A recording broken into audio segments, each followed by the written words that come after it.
Very superstitious, writings on the wall. Welcome to Your City Tonight with Sam Hunter. Obviously, I am not Sam Hunter. I'm Larry Bradley, sitting in for Sam. Sam had a personal emergency, had to leave town, so we're making do in his absence. Again, so it's Real Spit, or as it would like to be known very shortly, Your City Tonight with Sam Hunter. With me always, we have the incomparable Dre. How you doing, Omaha? Sam had a little out-of-town business, so we're filling in tonight. Sam, we miss you. Hope to see you back soon, but the show must go on. Absolutely. And with us tonight, we have Mr. Glenn Freeman. Thank you for coming, Glenn. Well, thank you very much, Larry, Dre. Yeah. Now, the reason we're trying here with the show to have more shows where we can tell you more information and to make you better informed, better educated citizens here in Omaha. And that's the purpose of having Glenn on the show tonight. He very kindly consented when we had the switch, because Sam has his guests, I have my guests, Dre has his guests.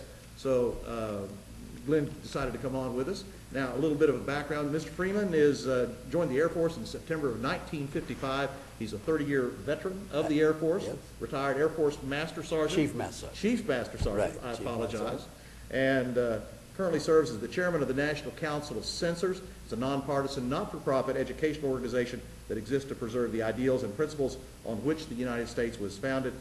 Glenn is also, used to be, prior to doing that, was working on the staff for Senator Chuck Hagel before Senator Hagel decided not to run for re-election. So very much involved with the community. He's served on the Human Relations and Civil Rights Hearing Boards for the City of Omaha. In January 2000, the U.S. Commission on Civil Rights appointed Glenn to a 2-year term on the Nebraska Civil Rights Advisory Committee.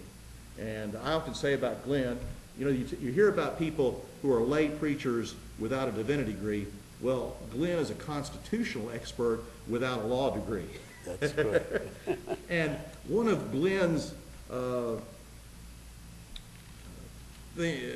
admonitions or beliefs is that one of the reasons today in this country that we have the problems that we have with the bailouts and the collapse of our economic system and a lot of other issues that we have are because we're not following our own rule book. And that rule book is the U.S. Constitution.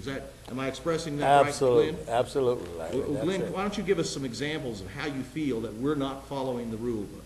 Well, you know, we've appointed 545 people to go to Washington and represent us. And they are to represent us. They're not to rule us. And lots of times we say that they're rulers. Well, they're not. They are to manage the country for us. And those 545 people is the president's 1, Supreme Court is 9, the House of Representatives is 435, and the senators 100. That is our government. That's it. And we do not hold them accountable, and that's where our problem lies. Okay. And as you say, and this is a piece that I think a lot of people misinterpret, and you said it well here, but let's reinforce it. These people that go to Washington, we don't